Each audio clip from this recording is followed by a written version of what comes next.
instant tar, and now the magic debuff that stacks upon someone if they're in the tar and they get hit by the fire, it really adds up a lot. I mean, he dropped this Pharaoh to well within killable range very Yeah, quickly. and it had nothing to do that he just instantly popped his ultimate. Oh, up top, Like, Witch Slayer, he's going back to the grave as he goes down to this Pestilence and Voodoo Jester combo. Now, obviously, they have split up that tri-lane. The tri-lane is no more, but Witch Slayer not finding solace in that top lane. yeah, and now the Hellborn are facing a big problem, and that problem is your strategy is not working out. Especially since it is supposedly superior. Like the tri lane is so popular because it is superior to the 2-1-2 in so many ways. But if it doesn't work out, then you're really screwed. Especially like look down bottom. If you would say if you had to choose between an Andromeda and Kraken lane, and then Hellbringer and Flint Beastwood lane, you would definitely go for Hellbringer and Flint Beastwood. And you know, that's really if you have to adjust with a tri lane, then you're often in a very bad shape. Well, I'll tell you who did go for that Hellbringer, and it was this reunited tri-lane as Pharaoh even coming down here. I don't quite think he's going to be able to get out of this, as it does look like Kraken trying to time his passive, whatever that is, the splash, with a kill, and they do take 2 kills down south, so not the best idea for Pharaoh to go there, but Wards of Sight make or break this game, because everyone basically saw everybody coming, so yep, kind of a little bit of a staggered run-in, but oh, this is great, and Arachna's going to get combo hit by that acid cocktail, but to no avail. Chipper is up top. We got a very vacant solo middle lane right now, as it does. We do have a 3-2 split, as it does look like the Legion are trying to recuperate a little bit, just a little bit, but we'll have to see. I mean, right now, as you said, the big danger is this Flint Beastwood, because he's very safe in that tower range, but all they need to do is have a little bit of confidence and chain stun him, get him down. You're probably going to need all your mana and all the will you can muster to dive that tower at this early game. But right at this point, I mean, Flint is, well, he's stuck in tower range. I mean, they can't really push out. We've warded the creeps, so all he has is whatever morsels this tower is allowing him to pick off. Yeah, definitely. But you know, the Hellborn should definitely. I'm not saying like go and tower dive, but they definitely Oh, could oh! do it. Like if they ever. They're about to tower dive. Okay, there goes the Kraken bringing him in. It looks like that Flint Beast will be going down. See, they just needed the right positioning, the right timing. That tower really didn't do too much of a number on that Kraken, but he has finished up a Blood Chalice, and he has a Life Tube. So I'm pretty sure he had no fear jumping right in there. Yeah, definitely. And that's what I said. Like the towers are really super dangerous just early game. And this Pharaoh, oh, but Kraken has no mana. Kraken, if you have no mana, don't gank. It doesn't Oh, work. he was This Kraken initiated put up. upon. The Pharaoh blew his ult and then blew out his Hellfire, basically everything, including the illusion runes, and that will be a wrap. But I mean, keeping down this Kraken. Kraken right now has 4 kills. If you hadn't noticed, 4 kills on a Kraken. Yeah, this is super doing good. But I was like, yeah, they saw it and like Kraken had no mana. If you don't have any mana, you're half life. You don't want to get in there that early on, especially because the Blatchless does take away a significant amount of mana that early on. If you have vision, and you know that's just like running blindly against the wall. It's not what you want to do. You want to, you know, I mean, getting kills and everything is great. I think he was just like he was feeling like the boss, and he was reminded that he's not just yet. Well, I don't know, Oh, Kraken. Yeah, Hellbringer. Kraken just took down the Hellbringer. I think you're about 5 seconds behind here, Luke. But Yeah. yeah, the Hellbringer goes down. Another kill picked up for that Kraken. He's just racking them up at this point. It looks like they are going to continue a lot of pressure down here on this bottom. I mean, they tried to keep Beastwood from his 6 as long as possible, but to no avail. He is 6 now, but I don't think they're too worried, so to speak. So I'm just hitting up right now the 11-minute 50-second mark, and we've had Pestilence up top a little while here. He's level 7, so is Arachna, and I don't know, how is Pestilence building so far? Skill-wise, items, is he going for that portal key as the first shot, or what do you think he is doing? I don't know. Now, I just saw I his mean, as gold. good as He definitely bought that yeah. portal key right now. Okay. Yep. I was just gonna say that he's gonna have troubles with Arachna. Arachna's really strong in the solo lane. I think he was doing pretty well when Voodoo Jester was with him, but alone, I don't want, you don't want to face Arachna alone, especially if she's one level ahead of you. But he's bought the portal key. Yeah, definitely a good pickup on him. At 12 minutes, Don't not not bad, not bad. Yeah, no, definitely not bad.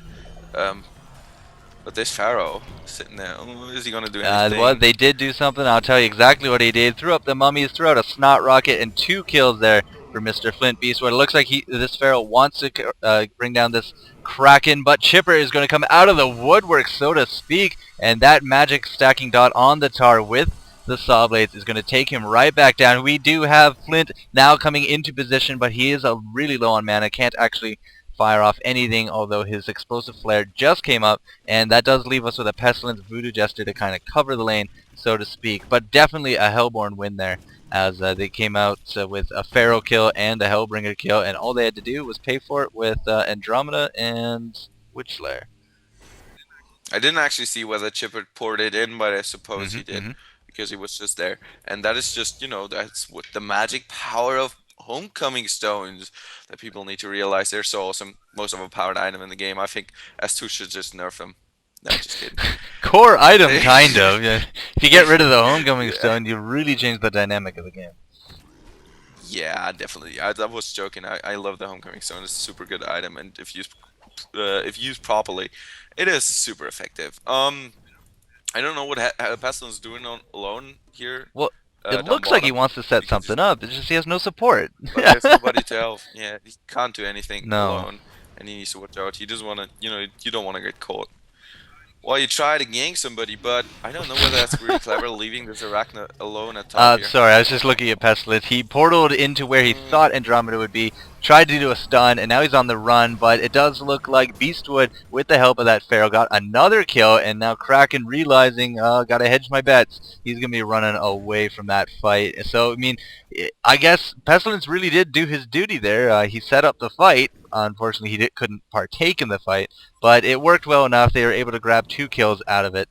And Pharaoh, even taking the bottled invisibility, got tarred for it, but that's okay. There's no feathers around, so he's going to get out of that one all right. Definitely. Let's just go over items really quickly before they start killing each other again, which they obviously like to do really quickly. Flint Beast, we're going for Ghost Marches, so that's pretty interesting item choice, which I kind of question because Flint definitely can put better use to the extra health that you get from the strength boots or the attack speed. And his Ghost Marches are really good when you want to position yourself in a fight and if you want to have easy positioning, but Flint has insane range, so he has actually pretty easy time positioning himself. So I don't think it's really that viable Ghost Marches on him. I'm going to agree with you as well. The extra damage and the phased effect just really don't make up for it. I am going to interrupt you though. Voodoo Jester goes down to a silver bullet to the face, but there will be a cleanup on Andromeda aisle 6 as she goes down to this Flint Beast. With an initiation from that Pharaoh, but he's going to get stunned. I'm not too sure they're going to do anything to this Witch Slayer. Although this Flint might be using his Ghost Marches to good effect, doesn't need them. Pharaoh's going to mummy wall, and down goes Nzambi playing that Witch Slayer. Now, just taking a quick look at deaths, most deaths in the game go to that Hellbringer, but we got a very close second place tie between both Andromeda and Witch Slayer. They're showing their squishiness this game. Definitely, and Pharaoh is just a super strong ganker. We all know that. But I'm not sure. Like, the game is really close still. We can't really tell who's ahead, who's behind. It's also only 16 minutes in. Yeah, it's only it could be very well a very dominant lead for any team. Yeah. Honestly, I'm just looking. I'm really worried. Like, this Arachna has actually made a pharma 200 gold nearly. That's pretty decent, and a farmed Arachna is nothing you want to mess with, especially as they try to gank her at top, but I don't think they were successful. No. Her spider's coming up off cooldown, so I'm not too sure who she used it on. But we do have some initiation Andromeda, but of course there was that Invis Chipper right next to Pestilence. Pestilence is going to have a hard time getting out of this one.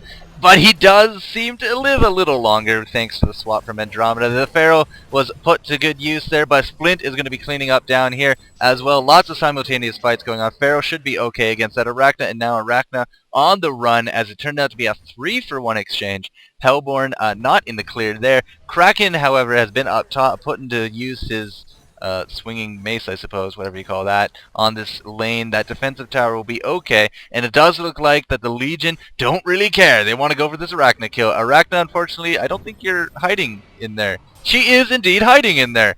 No, she's dead. Okay, fine. Voodoo Jester goes down to the Kraken port. Looks like Kraken's out of tricks as well, so this will definitely be a retreat. Sound the retreat, Holmes, as they go home. But whew, a little bit of a chase going right behind that tower. Pretty ballsy for this early play. Yeah, definitely. But they could have done it. Like they knew that they had 3 hero kills. Kraken could have come, but honestly, I think they had plenty of mana. They were pretty healthy as well, so they could just. They didn't exactly tower dive. They were not in tower range, so no threat from there. And really, just well calculated play. They could do it, and they did it, and it obviously paid off. Kraken can't do very much at the moment, 1 versus 3, to be honest. Not yet, but so far, I mean, he's 7-1 too. He's definitely pulling the Hellborn into the lead, so to speak, for his team. I mean, like, he's the leader right now on the team. To counter that, of course, Flint, who you might expect would be the suspectable kill counter on the Legion, and he's now level 10 with 8 kills. I mean, his gold per minute's really shot right back up. He'll be hitting the 300 range if he keeps this kind of pace up, and he does have a firebrand now sitting pretty there in his inventory. So he's gonna go for the standard Geometer Spain into Frostwell Skull combination, most likely. I don't know what Andromeda's doing, but she has a focus buffer on her, and it does not look like it's going to proc. She's going to try to get away from this Pestilence. It does look like that Chipper did go down, and I'm really expecting Andromeda. There she goes.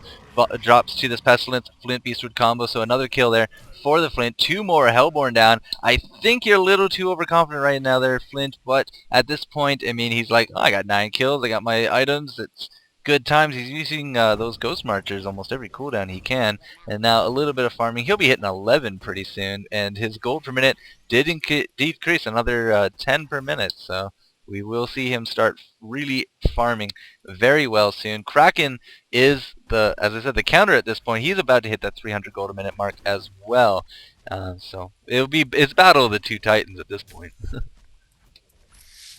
Yeah, but in the long run, I would definitely give Flint the edge as a carry-wise.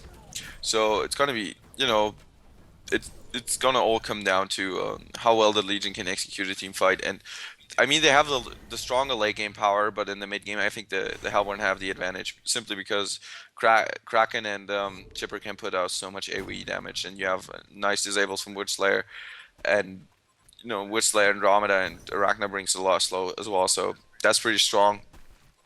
And actually stronger than the Legion team, I feel. Whoa, what a great ultimate there from Pharaoh. I think he did do that blind. I don't see any wards in the area, but Arachna getting caught into the mid.